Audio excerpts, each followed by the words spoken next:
I move to take note of those explanations or lack thereof, and I'm unsurprised that they leave the chamber just as they are trashing our democracy in the way they are dealing with this disgusting political cover-up. That they have refused to table the document speaks to that cover-up and demonstrates yet again the disregard with which this government holds the Australian democracy. This is all about protection of the Prime Minister, who is up to his neck in the sports rorts scandal. Well, I've got some news for the government. It's too late. It's too late for a cover-up when you've already been caught. And having been caught, Mr Morrison had only one chance to make good with the Australian people, and that was to fess up. Just front up.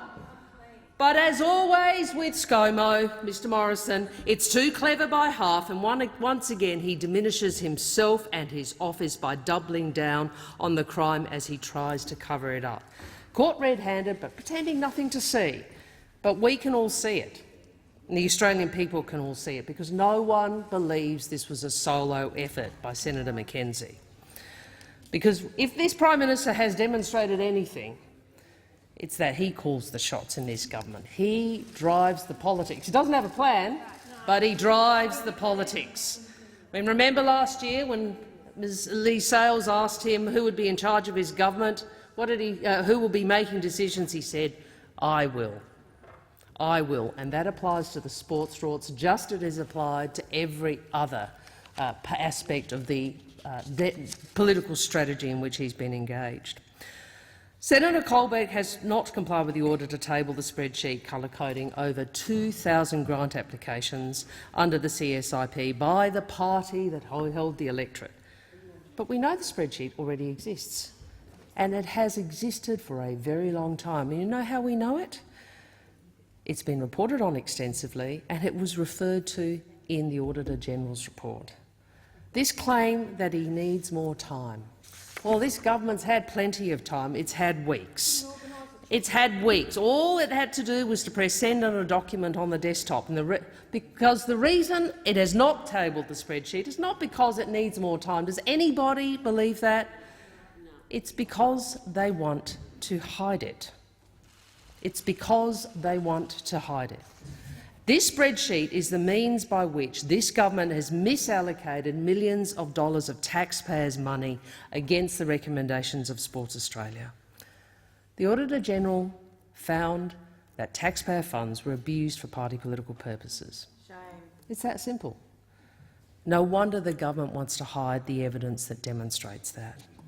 The Auditor-General report states, and I quote, "The Minister's office used the spreadsheet provided to it by Sport Australia to undertake a parallel assessment process as a basis for the Minister deciding which project should be funded, with additional analysis on marginal electorates held by the coalition, as well as those not held by the coalition that were to be targeted in the 2019 election." A parallel assessment process. A parallel assessment process to use taxpayer funds for political purposes, to target coalition marginal seats and target seats. And then we have the legal authority of the minister. I have to say I sat here shaking my head listening to Senator Payne read out the letter, going on about legal professional privilege. Let's remember what has occurred here. An independent officer, statutory officer, the Auditor-General, has put into one of their reports that there is a question as to the legal authority of the minister to make decisions. That is the context of the demand for legal advice. It's not a request for legal advice about constitutional matters or a sensitive immigration matter or the powers of the Commonwealth to do certain things. It is a request for legal advice in circumstances where a statutory officer has said that there are serious doubts as to whether the minister even had authority to make these decisions. A government that actually cared about probity would ensure it at least provided sufficient advice to dispel that doubt.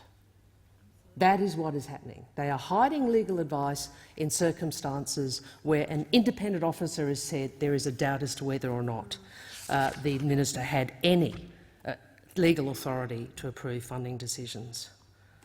And I, for one, find it extraordinary that the government, the minister, the Attorney-General, who's supposed to be the first law officer of the Commonwealth. I mean, Mr Porter, shame on you that you can't even provide advice to the public to assure them that the doubts that the Auditor-General raises can be dispelled. The best we got was the Prime Minister speed-reading bits of it in a press conference.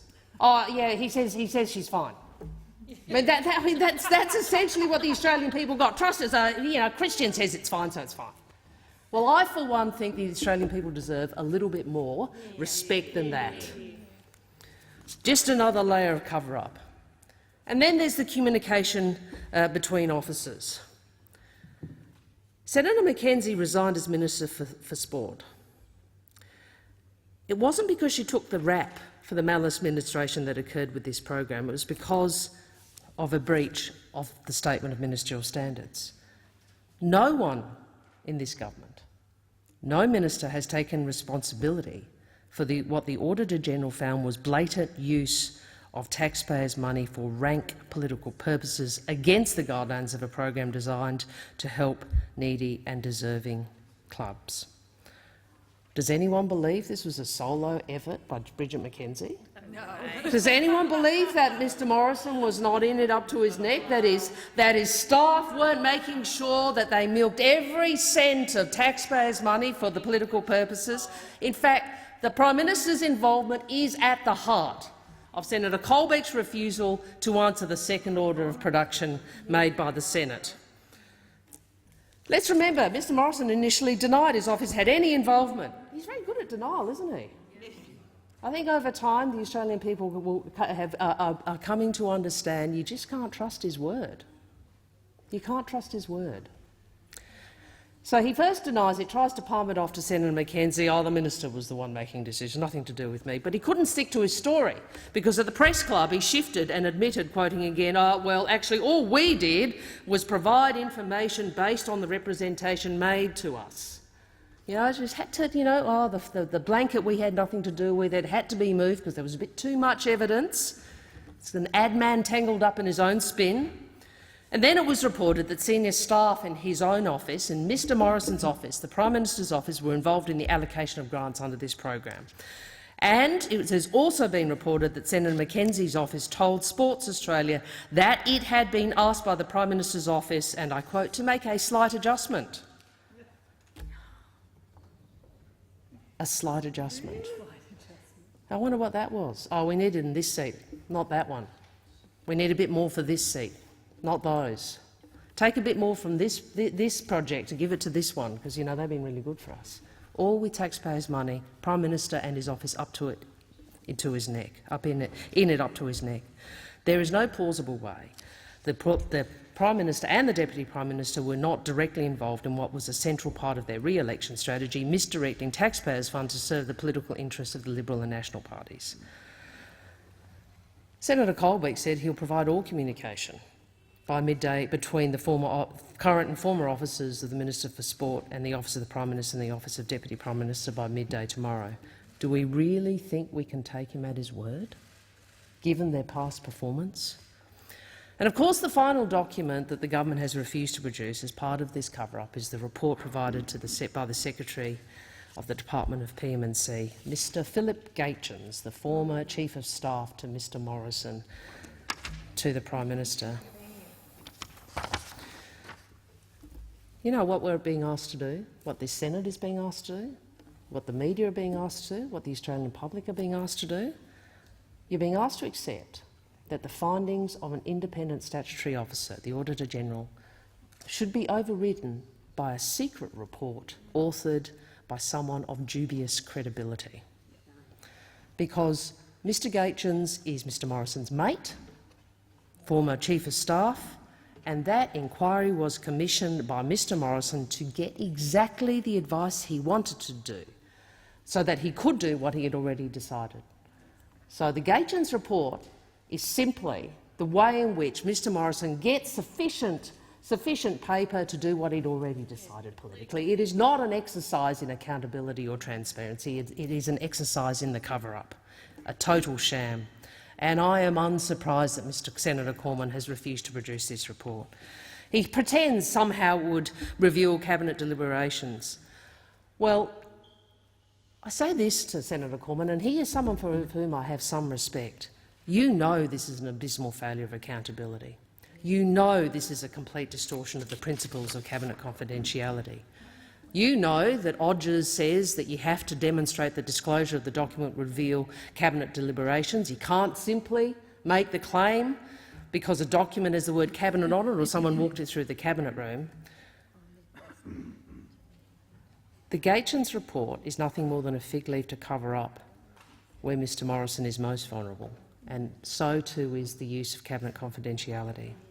And I say this to Senator Matthias Cormann: is this really the hill you want your credibility to die on? All your years in this place, all your efforts to bring integrity to this place, going up in smoke to protect a man who would never do the same. People in this place, we're privileged to be here, and we are all members of parties and we engage in political contest. I'm up for it. But we're also custodians of the democracy. And it was with regret rather than enthusiasm that non-government senators signed a motion that will be voted on later today that would prevent Senator Cormann from representing the Prime Minister until he produces the Gaetjens report. It is an extraordinary step. It's not a step I have ever taken. I've led the Labor Party in this place for many years. I have never engaged in sponsoring such a motion. But we have taken this extraordinary step with an extraordinary alliance of non-government senators because of our deep concern at the trashing of democratic conventions by this government. And I really hope that Senator Cormann acts to protect his legacy and reputation, rather than loyally trying to salvage the reputation that is unsalvageable of the ad man that leads this government. The government's actions in refusing these 4 separate orders and in its other conduct is a willful disregard of the conventions of accountable government. They act like this is their joint, that it's theirs to play with. So I want to conclude on this point. We can have an argument about the government's conduct in its administration of the Community Sport Infrastructure Program. We can have a debate about spreadsheets. We can have a debate about legal advice. We can have a debate about correspondence and reports. But what should not be up for debate is the responsibility of the executive government to the parliament and through it to the Australian people. It's actually the core of our democratic system. As the National Party Minister, Mr Chester, noted recently, we live in a time where there is a serious deficit of trust between people and their institutions of government. Trashing the conventions of executive responsibility to the parliament trashes both these branches of government. That is what is at stake. We stand here in this Senate, and we rightly regard it as one of the most significant legislative chambers in the world. But its importance only comes through the responsibility it has in our constitutional system of government, to work for the people who elected us to serve in it. And each time a minister comes in here, refuses to give an answer, refuses to table any information when documents were ordered, the Senate is diminished. And I say to those opposite, don't diminish this pace. Serve here and act with the responsibility which comes from guarding against the misuse of power, and act instead in the interests of honesty, transparency, accountability and, above all, in the interests of the Australian people.